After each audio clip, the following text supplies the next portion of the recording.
Hello friends, welcome to Alam classes. आज हम लोग पढ़ेंगे 5वां अध्याय बिन पानी सब सून। चलिए देखते हैं। पृथ्वी पर कुल 71% जलमंडल है।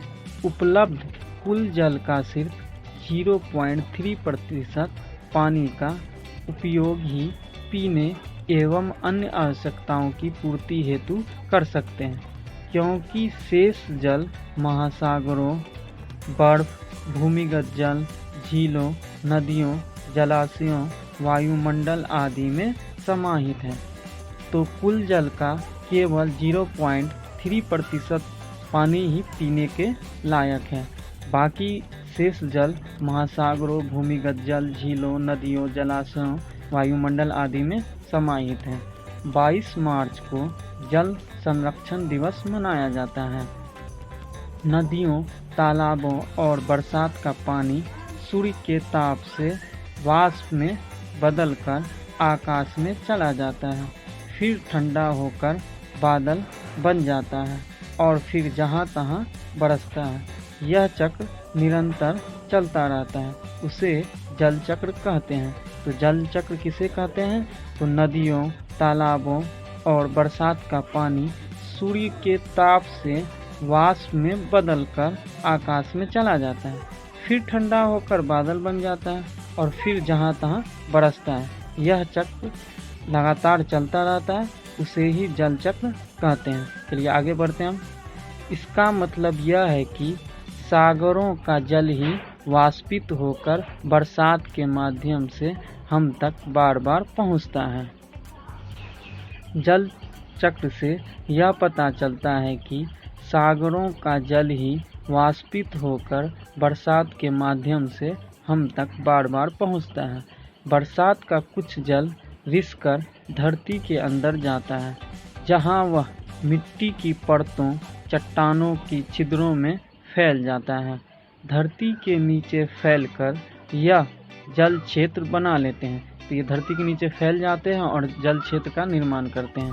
उसी जल के ऊपरी सीमा को जल स्तर कहते हैं। इस जल क्षेत्र के ऊपरी सीमा को जल स्तर कहते हैं। चापाकल या बोरिंग नलकूप कुआं के जरिए धरती से जल निकालते हैं, तो धरती के अंदर का जल स्तर घटता जाता है। अगर हम इसी तरह धरती के जल को निकालते रहे तो एक दिन जल का स्तर एकदम समाप्त हो जाएगा।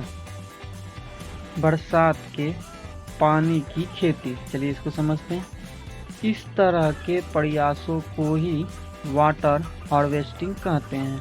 इसका मतलब यह है कि वर्षा के जल को छोटे तकनीकों से रोक लेना और उसे पुनः धरती के अंदर भेज देना। बरसात का पानी छतों से गिरकर नदियों, सड़कों, खेतों से होता हुआ नदियों तक और फिर नदियों से समुद्र तक पहुंच जाते हैं। समुद्र में मिलकर यह मीठा जल खारा हो जाता है। चलिए अब समझते हैं समुद्र का पानी। बरसात का पानी जब तालाबों, खेतों से होता हुआ नदियों में बहता है तो अपने साथ मिट्टी, बालू, पत्थर और खनिज व लवणों को बहा लेती है। फिर यही पानी समुद्र में जा मिलता है। लगातार वाष्पीकरण के कारण जब जल तो भाप बनकर उड़ ही जाता है, जबकि लवण भारी होने के कारण वहीं जम जाता है। आज समुद्र के जल में औसत 1 किलोग्राम जल में लगभग 35 ग्राम नमक घुली हुई है। इसलिए समुद्र का पानी नमकीन होता है। तो समुद्र का पानी खारा क्यों होता है?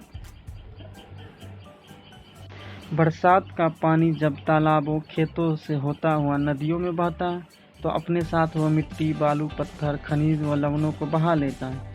फिर यही पानी समुद्र में जाके मिलता है। फिर वाष्पीकरण के साथ जल तो भाप बनकर ऊपर उड़ जाता है, जबकि लवण भारी होने के कारण वहीं जम जाता है। समुद्र के जल में औसत 1 किलोग्राम जल में लगभग 35 ग्राम नमक घुली हुई है। इसलिए समुद्र का पानी नमकीन हो जाता है। अगर आपको लगता है कि इस वीडियो से हमने कुछ सीखा है तो लाइक कीजिए, कमेंट कीजिए कैसा लगा और शेयर कीजिए अपने दोस्तों के साथ। मिलते हैं फिर अगले वीडियो में।